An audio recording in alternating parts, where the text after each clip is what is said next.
Greetings and welcome to Mount Olympus. I am Hercules Invictus, and tonight on Hercules and the Space Gods, I'm proud to bring you our tribute to Tim Swartz. Greetings and welcome, Tim. How are you, sir? Why, Hercules, thank you very much. It's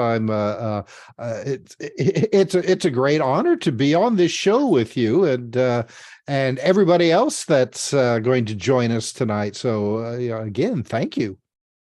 Well, we have to thank you.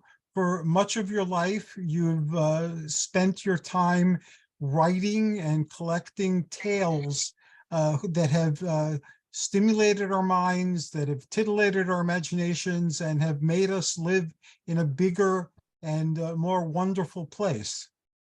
Oh, well, I appreciate that. And it's maybe not necessarily my entire life, up until about third grade, I was pretty much a normal kid, and then it changed from there. What happened there? Well, it's and I'm sure that we've all heard people who are into this kind of stuff that we'll be talking about tonight, say that, oh yeah, ever since I was a little kid, I was interested in it. Well, I wasn't. I, born and grew up in Indiana, so I was interested in, race cars and basketball, but one time I was assigned in third grade a newspaper headline about flying saucers. And around that time, there was like a UFO flap going on in the United States. And the teacher would, based on this kids' newspaper that Scholastic Books would send out. Yeah, they would send this newspaper out. It was an aggregate of the nation's headlines over that past week, and then the teacher would assign these headlines to various kids in the class to do an essay, and then an oral report in front of the class. Well, like I said, I got assigned a story about flying saucers. And I was interested in outer space because, the whole Gemini and Apollo programs were going on around that time. But as for, flying saucers, I really had no real knowledge or interest. So I did my report. And then I was pegged as the kid who believes in little green men from Mars. Oh dear. And once kids find something, on you like that, I mean, they never forget it for like the rest of your school term, right up through high school. But what really got my interest was the fact that, when people are in a group, they'll make fun of you. But then later they'd come up to me individually and say, I don't really believe in this kind of stuff, but Yes, there's always a but. Yeah. And then they'd proceed to tell me, an interesting story. Their family was on vacation and they saw a UFO, or, their dead grandma Matilda has been appearing at the foot of their bed for the past week. Stories like that. And that's really kind of what drew me in. The stories were interesting, but it was the fact that you have people who have these experiences, and a lot of people don't know what to do with that experience. Now, for those of us who have been interested in this kind of stuff for years, most of these stories don't sound that crazy. But, if you're somebody who has never really paid attention to this kind of stuff, and you have a weird experience, it kind of discombobulates your mind, so to speak, because we're all set up to have this filing system in our brain that goes and records all of our normal daily activities. You get up, you have your coffee, drive to work, come home, have supper, go to bed. That's, easily filed away. But say you're going to work one day and all of a sudden this UFO lands in front of you and these Mhm. little guys get out and pick up rocks and plants and get back in and fly away. How do you file that? How do you put that into your brain in your normal filing system and not the, oh my God, I'm insane filing system, which is what so many people think, that they've gone crazy. They can't tell anybody about their experience. Oh no, you can't tell anybody, or you can't tell your family members. They'll just, I mean, you'll be the brunt of jokes every Thanksgiving for the rest of your life. So for me, the fact that people were coming and telling me these stories, not expecting any kind of publicity, not looking for a buck, they just want to know that they're not crazy, that maybe other people have had the same kind of experience, and what I think was going on. And that's, to me, was really the thing that drew me in and got me interested in this, is that every day throughout this planet, people are having weird experiences that they have no idea what's going on. They have no idea that other people have had similar weird experiences. And so that has pretty much convinced me that the universe that we live in is weird, that the planet that we live on, there are constantly unexplained phenomena that we need to really study and research more, because this is stuff that's been going on with us, to us, from the very beginning, since we first crawled out of the cave and threw rocks at the moon. And that's really what I'm interested in, is these stories, why people are having these experiences. It'd be nice to find out, just exactly what these experiences are. But as you well know, I mean, people have been researching this stuff, for years and years, and probably no more closer than they were, 500 years ago. But I think it's worth our while. It's worth my while, at least, to continue researching this and trying to get a better handle of this wild, weird world that we live in. That is a great and thoughtful answer. And I too have come to the conclusion that there's virtue in collecting the stories, because whether the stories are true or not, in objective reality, people react to them and it changes their life. And sometimes it changes the life of a lot of people, even an entire culture, over time. So it behooves us to learn these stories and to study them and to see what, if anything, can be found behind them. But even if nothing can be discerned, the fact that people tell the story means that the world is changing in some way. Where did you go from writing? How did you reemerge as a writer from third grade and start writing about stuff? Well, from that point on, I started reading books. Of course, this was pre-internet days, so books and magazines were really about your only outlet. Later you had shows like In Search Of, My favorite. with Peter Graves or Leonard Nimoy. Leonard And Nimoy, yeah. and that was pretty much it. But when I was in college, I actually, because I had access to electric typewriters, I was able to write articles for various UFO and paranormal based magazines that were circulating at the time. Remember those? Yes. Oh, yes. Yeah. There's not. I don't think there's any left. 40 in Times maybe out of England. But here in the United States, they're really few and far between. Now you've got some really good e-publications now, like Phenomena magazine from Steve Mera out of the UK, which is really excellent. But I would write articles for some of these magazines, really just kind of to make some money to help pay my way through college, since that was myself and my parents had no idea how to get funding to pay my way. So I actually had to work my way through college. But then, once I started working in television, and I worked, as a journalist, as a videographer, producer, director. I mean, I did it all.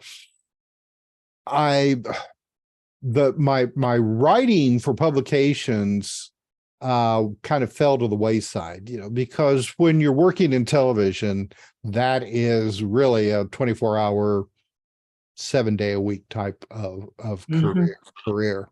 And plus, I hated typewriters. I'm not a bad typist. I mean, that was the one thing that I learned in high school, was how to type, and I think that was that's one of the major things that I've carried with me the rest of my life was how to type. But typewriters themselves, because I'm not a good speller and I make mistakes, and it was a pain to have to go back and try to edit this stuff later. It wasn't until the invention of word processors and then later, computers, that I was able to fire up my writing again to start producing, articles and things, and then later books. But it wasn't until the invention of computers, or at least home computers, that I decided to start up again. And then, of course, later I met Timothy Green Beckley, and we became partners in crime, and then continued from that point on. So now we'll enter the post-Timothy Green Beckley chapter. Before we do, Nick Curto, panelist Nick Curto, an awesome individual. Do you have any questions to ask Tim about his pre-Tim Beckley days? Hercules, how many hours do we have on this program? Alas, we don't even have 1 hour, but try your best. Because I will. Tim, you certainly have, you're the kind of guy that if I was going on a long plane trip, I would want you, sir, to be right beside me. Oh, God. And that is a real compliment, my friend. Real compliment. Thank you. I've got some things on the tip of my mind. I just want to run by you. I've been very much always interested in Admiral Byrd's amazing journey to the poles, and Right. If you could just give me a couple of comments on that, as far as was when he came back, was it totally hushed up? Is it to this day? I think it is. Just give me some rough ideas, please, of that particular story and what you think of it. Well, with Admiral Byrd, the story had gotten out that when he was doing a flight over the North Pole in 1946, I think so it was, or early 1947, that he actually came into contact with UFOs that escorted him and his plane to an underground civilization. However, my research into that story, I discovered that rather than being over the North Pole at that time, he was actually part of what was called Operation High Jump, which was this vast military operation that came shortly after the end of World War II, which was really kind of odd because at that time the Navy was basically mothballing a lot of ships. They didn't need them anymore, but instead they decided that they were going to do this massive operation to the South Pole, and got all these ships together, a submarine, an aircraft carrier, embedded cameramen and reporters, and went to Antarctica under the auspices of training the soldiers in harsh Arctic conditions in case the Soviet Union decided to invade America across the North Pole. which makes you wonder, the Arctic was a lot closer to North America than Antarctica. So why didn't they just send these guys, up to Greenland or Alaska even? But no, they went to Antarctica, and they were supposed to be there through most of the Arctic summer. But Wow. instead, after about 6 weeks, they got back together and left. And supposedly Byrd had a meeting with members of Congress and Senate and reported that he was afraid, from what he observed there in Antarctica, that that the United States was in danger, as he called it, from enemy missiles coming over the Arctic regions and destroying America. Now, nobody really knows what he was talking about, because that was all that was leaked. And plus, the embedded reporters that were on along with this group reported on this as well. So it's still really a mystery just what exactly happened to Byrd with Operation High Jump. I mean, there's all kinds of stories that they were there looking for like a secret Nazi base and Nazi flying saucers or things like that. But we really don't know what was going on. But obviously, whatever it was, they left quickly, and Byrd was obviously afraid of something. Thank you, sir. That's one of the interests I have. Is there time for another question? Yes, there's time for one more question. Then we need to know to our other panelists, set and have commit. Okay, great. Tim, another one that I'd love to run past you. Mhm.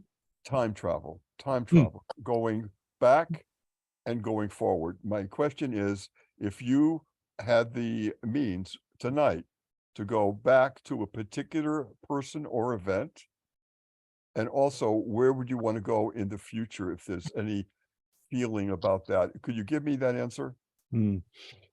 Well, I think that of the two, I'll say this first. Of the two, I think I would want to go into the future just to see, what's going to happen. Yeah, it'd be very interesting to see, what happens to the human civilization in the far future. Now, going to the past, I think that I would like to, considering my interest in UFOs, to go back to maybe some of the historical events, like maybe Roswell, to see what actually happened there. Something along those lines. Because at this point, and I'll just use Roswell as an example again. I mean, we know that something unusual happened there, but it's been so long and there's been so much disinformation and possible cover-ups that we really just don't know anymore. So it would be nice to have a clear picture of what actually happened. Absolutely true. I think if I were to choose, it would be looking at Jesus as he was teaching. I'm very interested in that, very much so. And as far as Roswell goes, one of our members of Disclosure Network New York went there a few years ago, and it's a long story short, got a piece of material that they said was from the field. He took that to 3 top research groups, and they all said, this is incredibly unusual. We've never seen anything like that. These are top research groups, labs. And he brought it to one of my meetings in New York City, and we didn't tell the people at all what it was. I just said, there's something we'd like to have you take a look at, and we passed it around. We had a one woman who is a medium. She really has helped a lot of people answer questions. There was nowhere else to answer, and she touched it. And she stopped. There was this long pause, and she said, "Oh my God!" She said, "This is from a long ways away. It's absolutely phenomenal what I'm feeling." Now that was before we told her where it was from, so I just wanted to put that in there. That's fascinating. I've often wondered if anybody has attempted anything like that before with suspected pieces from a UFO. So that's fascinating. If you ever come to New York City, I'll introduce you to Tom, one of our members of Disclosure Network, and he will hand you that little piece and just you could see for yourself what it was like. Oh, I would enjoy that. Yeah. Thank you very much, sir. Thank you, Tom. Thank you, Nick. And now, Setna Kamwast of Kemet. Do you have any questions for Tim? Of course I do. Hmm. Okay, Tom, Tim. What happened to our memory? Tim, did you ever read the book Someone Else is on the Moon? Oh, yes. Oh, yeah. Yeah. I think that was Buzz Aldrin. I'm not sure, it was one of the astronauts that wrote it.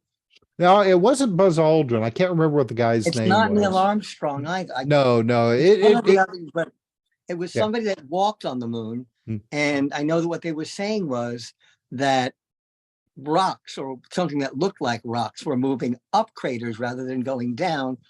And they saw that the craters were quite much deeper than they thought they were. And there seemed to be some kind of I'm going to call it a force field that prevented them from getting anywhere close to it. And he was also saying that they suppressed film footage in the news of things that were flying past the spaceship, that other spaceships were flying past them. And as they were coming into the Earth's atmosphere, they actually saw UFOs and were not allowed. Suddenly the camera would go black, or the news feeding would go black. And there was they were told not to say anything. And that's why he wrote this book later. And I wondered what your thoughts on that were. Yeah, there supposedly there was radio dialogue between Neil Armstrong and NASA, talking about Neil was saying that he could see like saucer-shaped objects on the nearby hillsides, and he commented that he felt like that they were being observed. Now, this there is a delay between communication between Mars and the Earth, Of course. as well as there is a delay between then if there are, say, like news media who are also listening into the same channel, because the channels were open for anybody to hear.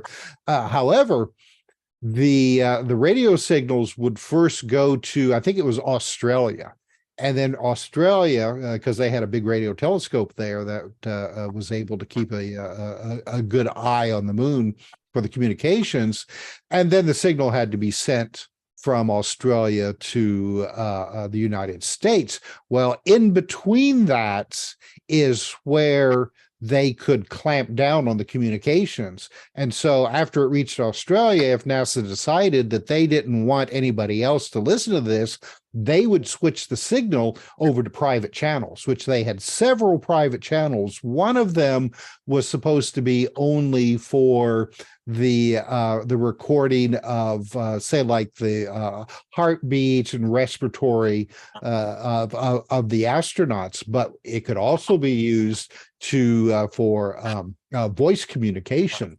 So that's where probably a lot of this communication went to, and why the media never was able to get a hold of it, with the exception of some say like ham operators who were listening in and knew enough about the operations that they knew to keep these secret channels open.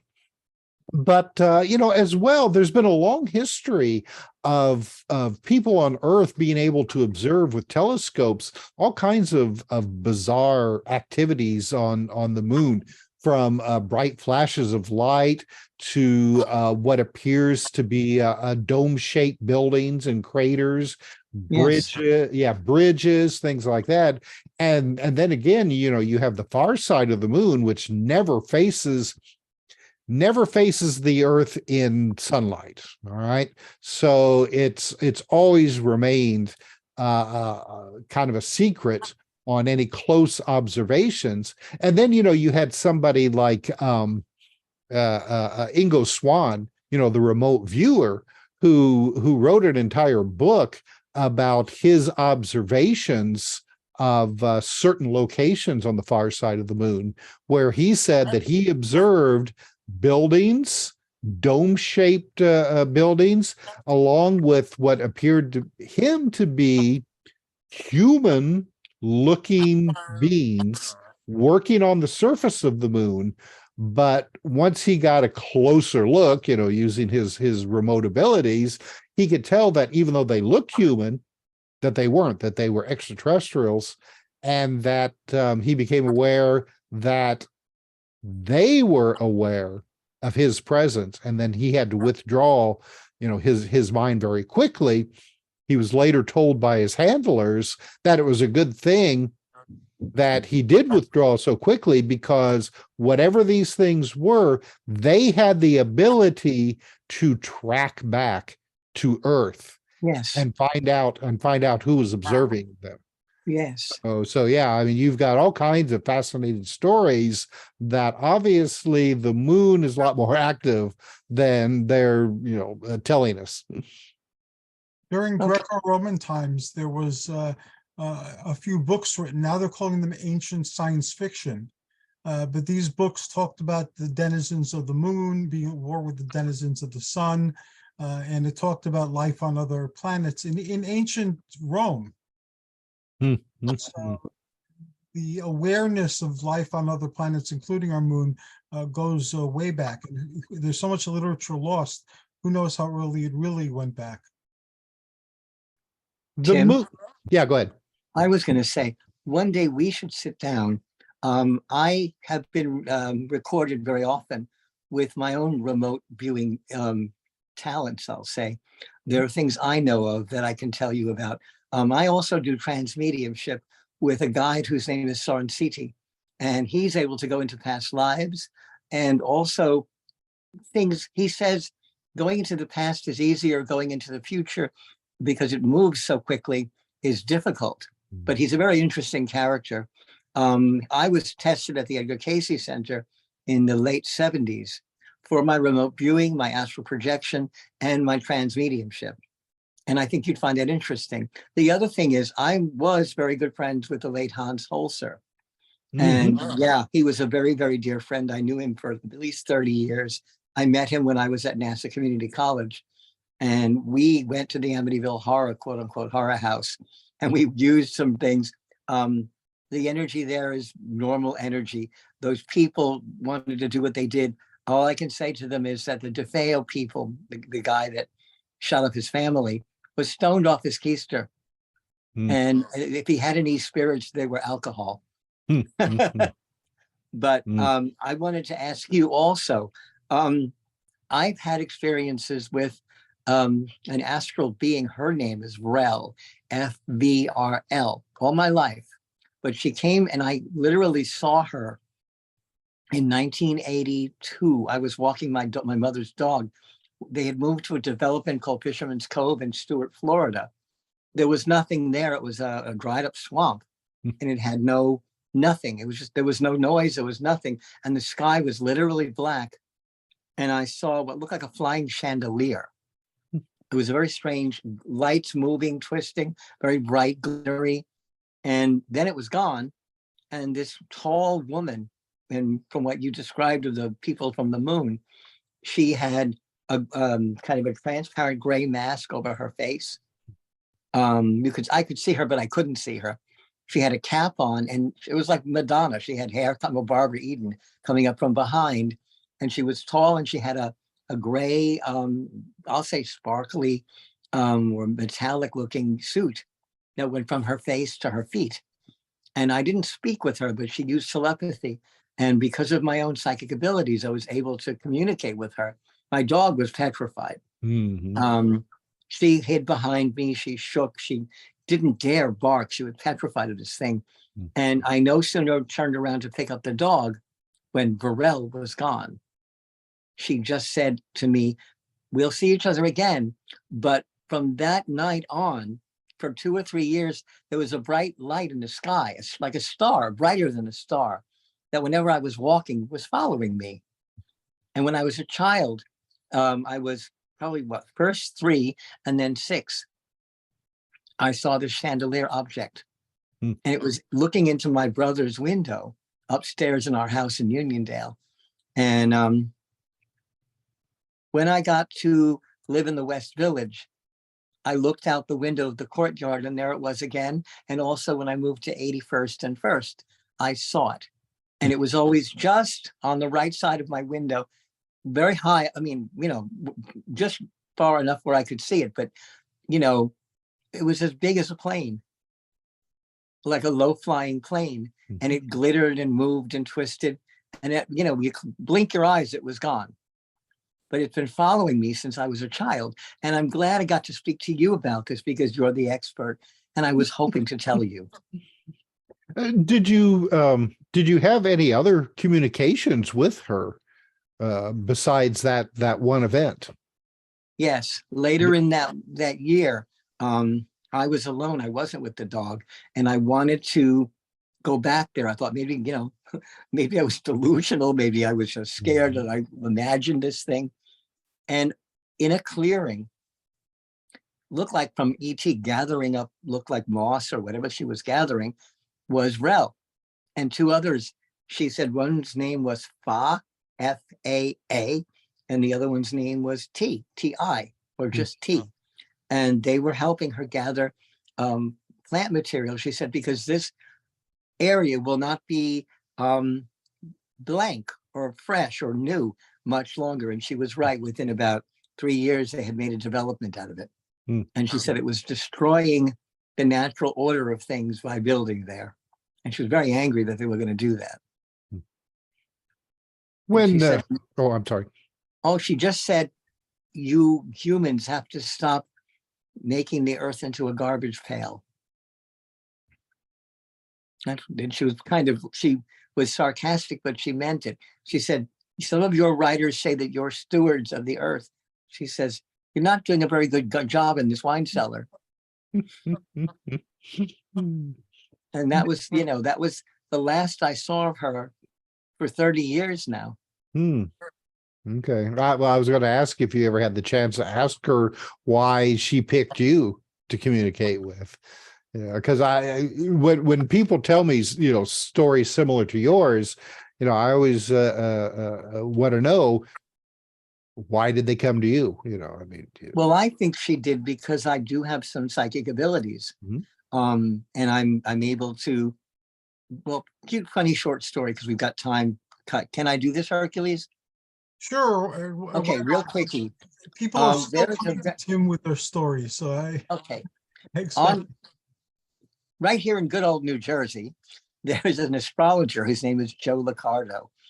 Do you remember back in the 70s and the 80s, he had little scrolls at the supermarket checkout that were astrology, horoscopes and things?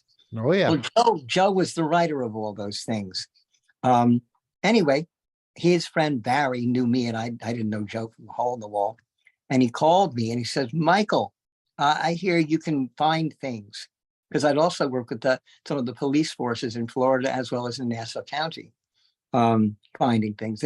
Nassau County was laughing at me. When I found a kid, they weren't laughing anymore. And the kid was alive, but where you'd never expect her to be. Anyway, Joe lost Spooky, who was his cat. He says, I've looked all over the damn place and this cat's nowhere to be seen. I said, show me a picture of her. I pushed it. He came to the house. This is in the 80s. We didn't have cell phones. And I didn't have thousands of dollars for a computer. So he came to my apartment in Woodhaven, and he brought me the picture. And I touched it. I closed my eyes.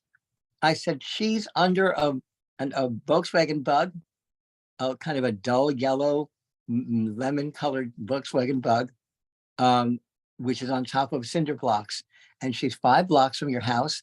And she's sitting under the thing, cooling herself off. It was summer. He says, oh, come on. I said, the number of the house is 286, 289, excuse me. And Fair Lawn Avenue. He goes, oh, come on, Michael. They drove around, sure enough, Fair Lawn Avenue. There it is on the mailbox. And she's under the Volkswagen. And he says, how the hell did you know? And the people said, we knew she was a good cat because she was too well fed and very, very friendly. And she jumped into his arms.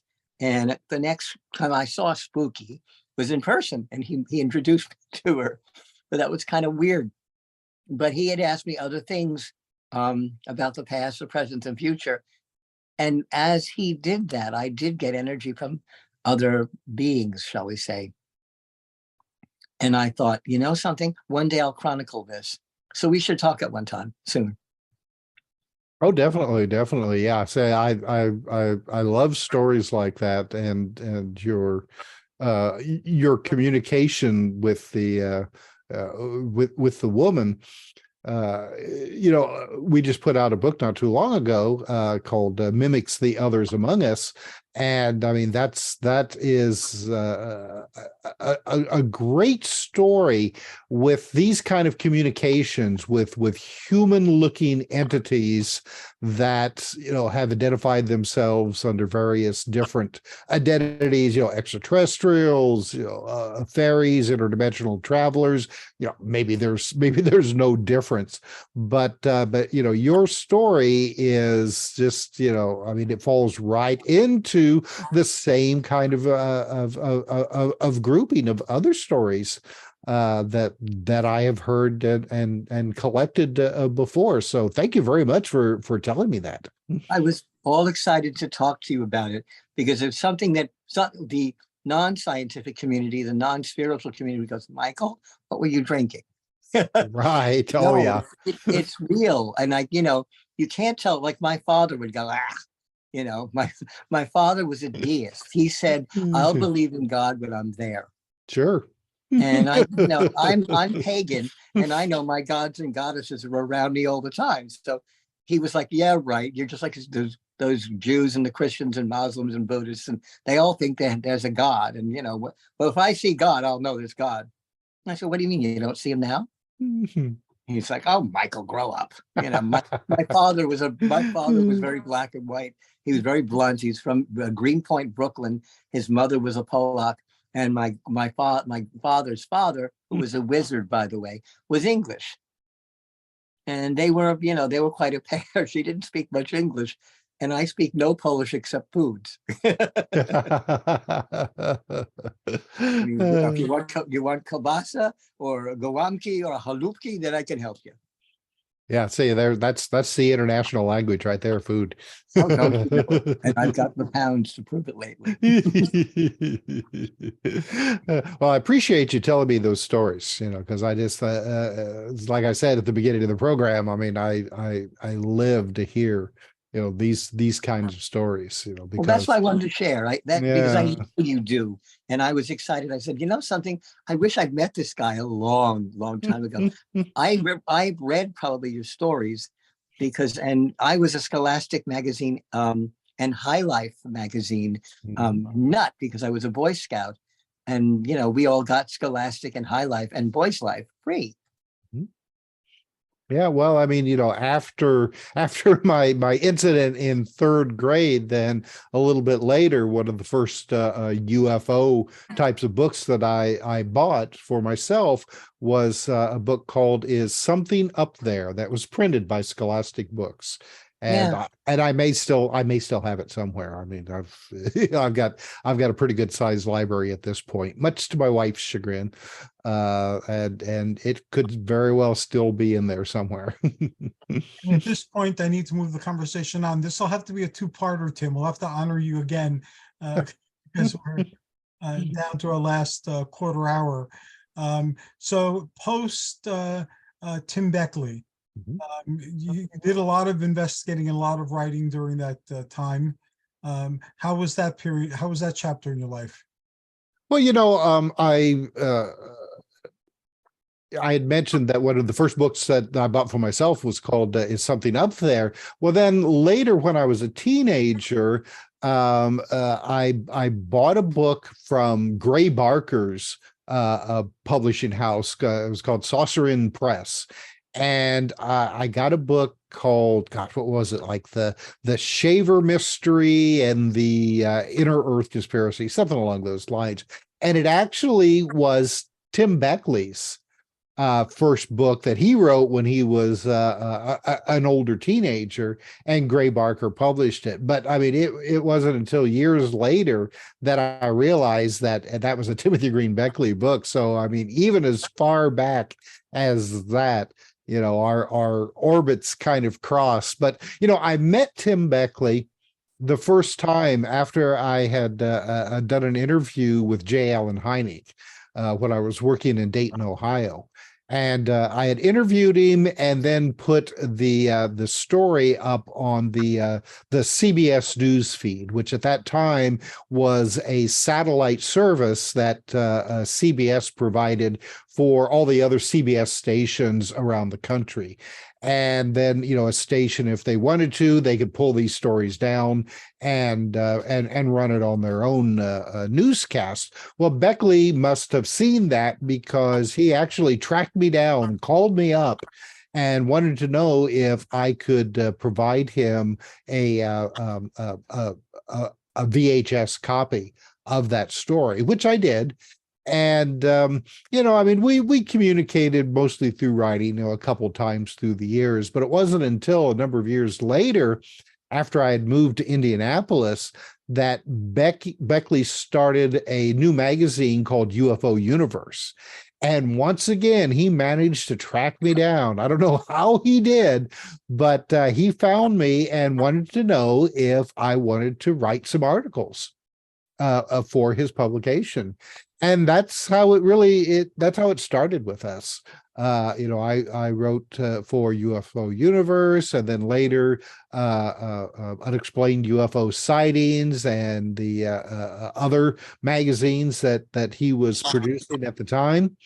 And then he came to me and he said, you know, he goes, I've got a publishing company that I've kind of let languish a little bit due to all the work I've been doing with the magazines. So, you know, maybe we could start writing some new books and publishing for my global communications.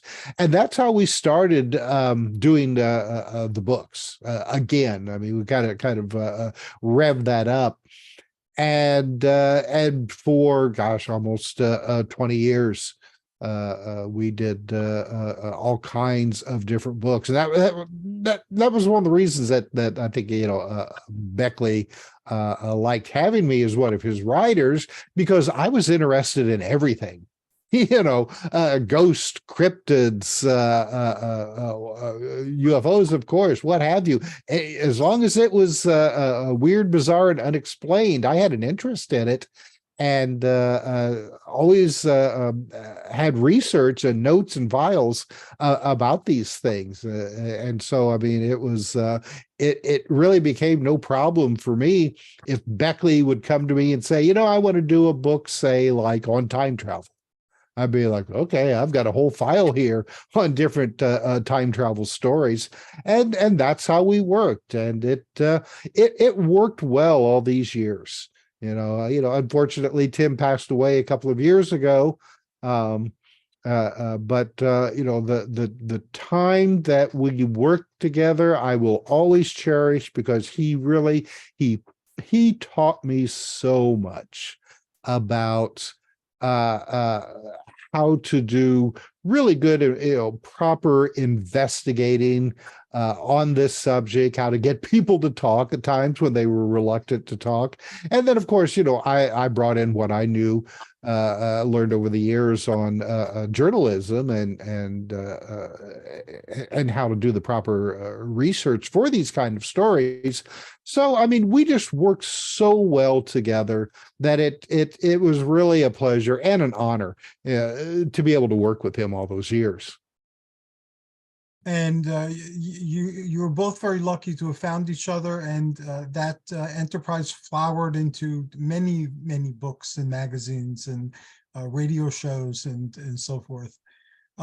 We have a little bit of time, and I'd really like to pursue the history of Zontar Press. Well, Zontar Press, you know, it actually started out as a way to, when I was still writing for Tim, and we were kind of learning how some of these do-it-yourself publishing companies were working, because before that, Tim had printers that would print his books up. I mean, like big printing houses. One of them was in Florida that he used. And of course, in those days, if you wanted to publish a book, you would have to have like, a couple of thousand published at a time.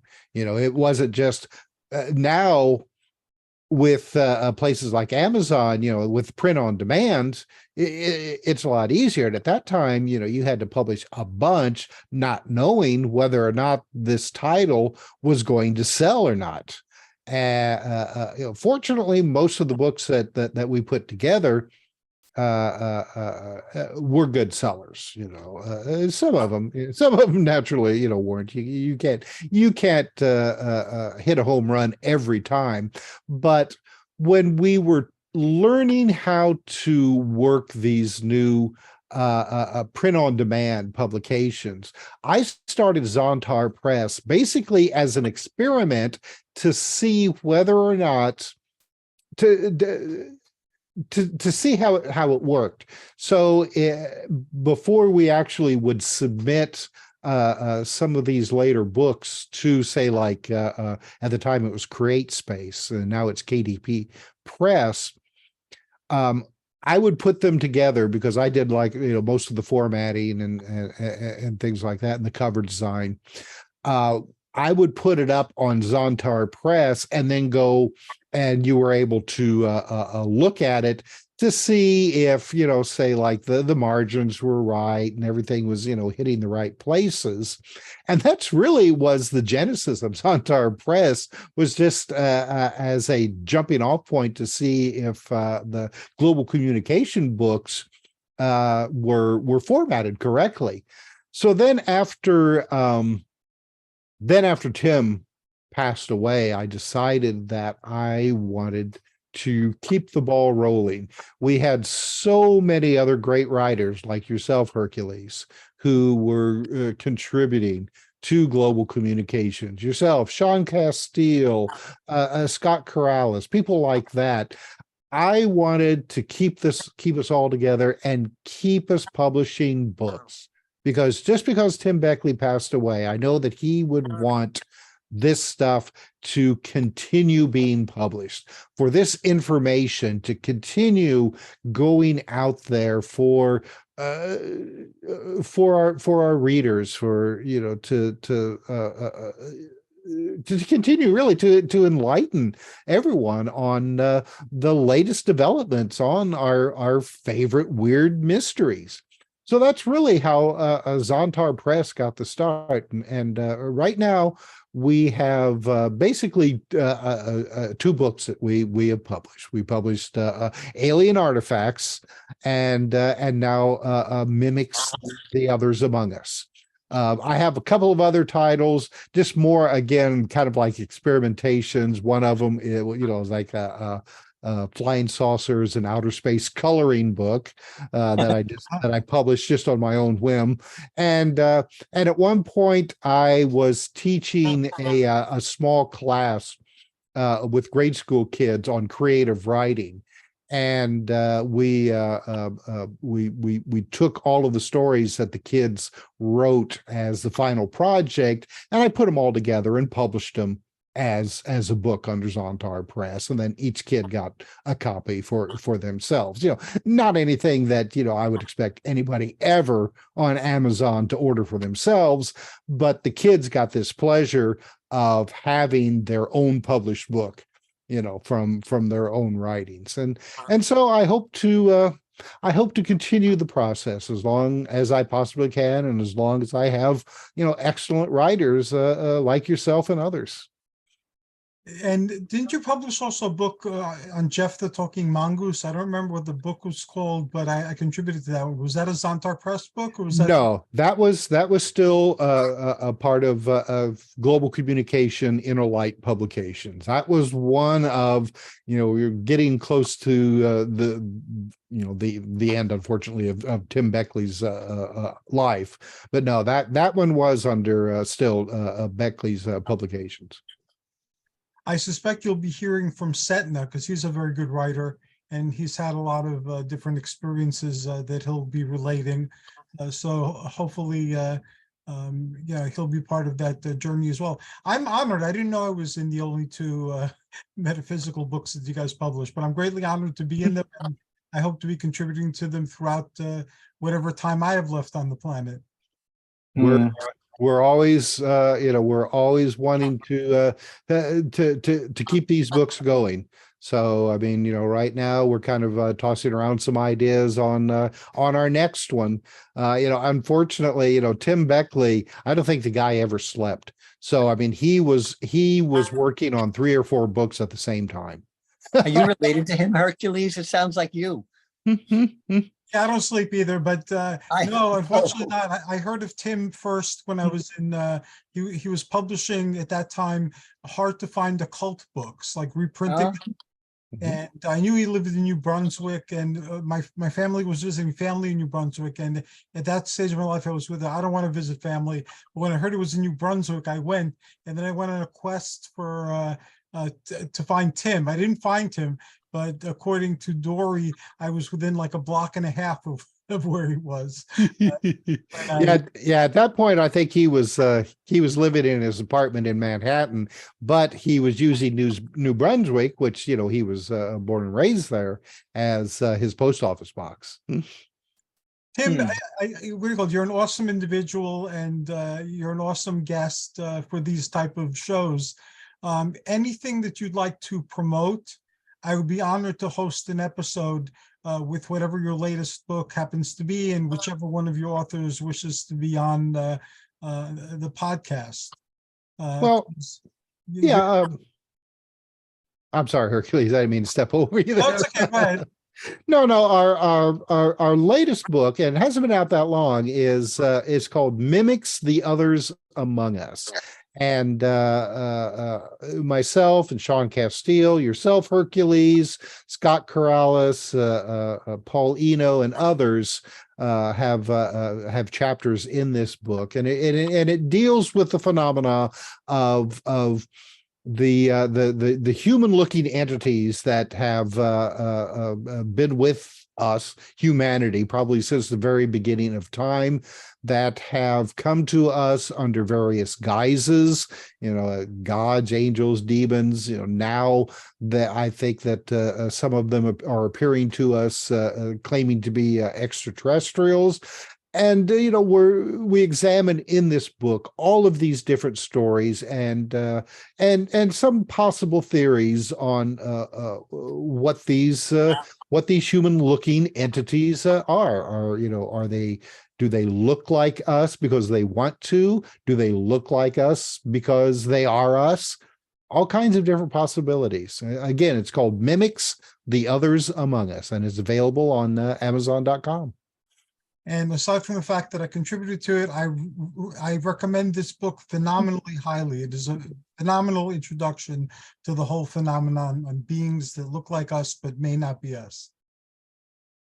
Yeah, we had a lot of fun writing this book, and I think for some of our authors, it really opened their eyes, to this whole idea. And I think it's the same way with a lot of readers, the response that I've been getting, because you hear these stories all the time, but I think that a lot of people have never really connected the dots, so to speak, because a lot of times they just seem to be separate encounters. And, we're looking to see if there could be like a unified field theory, so to speak. And the book does a great job at doing that.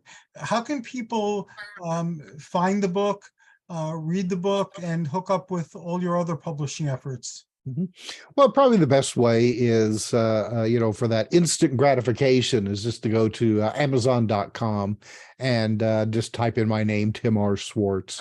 And all the books that I've been involved with over the years will come tumbling out for your reading enjoyment. Most of them are available not only as print books, but ebooks as well. And especially our most recent 2, Alien Artifacts and the Mimics: The Others Among Us. They're definitely available both as print and ebooks.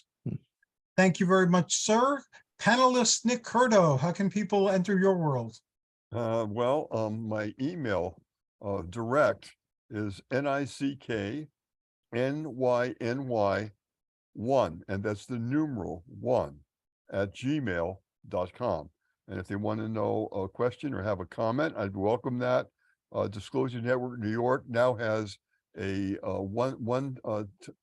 third Wednesday of each month throughout the year from 7:30 to 9, a Zoom where anybody is welcome to come in, and we discuss all the subjects that we really want to know about. The next one is going to be called Your Dreams and Interpretations, and that's so we did that subject matter before too, and there's so much more to it. We're going to do a part 2 now, so that's another thing they could do, and they could email me and I could give them information about Disclosure Network New York, now in our 23rd year. Congratulations. Thank you very much. And last but not least, Setna Kamwast of Kemet. How can people enter? Well, under my real name, Michael K. Waterman, on Facebook. You can get me at MK Waterman at iCloud. That's cloud, not clown, guys. iCloud.com. I have no humor. I know, Tim. I'm sorry. You can get me also on Facebook on Phone a Wizard, because I'm a wizard and you can phone me. I do my mediumship work and all of my tarot and past life regressions and spirit readings and what have you on Phone a Wizard. You can also get me at my home phone number, which is my work number, which is 516-650-3691. I've had that number, I don't know how long, but I came from Long Island and moved to glamorous, gorgeous Newark, New Jersey. And and I felt that I would not lose that. I had too many clients to change the number. So the Verizon keeps saying, Michael, you're on roaming. I'm like, well, I can't help it. I moved my house and my phone had to come with me. Thank you very much. And thanks to our wonderful audience. I don't know which venue you'll find us on eventually, but we will be on M&M first. So until next time, everyone, joyous journeys and amazing adventures. This is Hercules Invictus from Mount Olympus, signing off. Good night, everybody.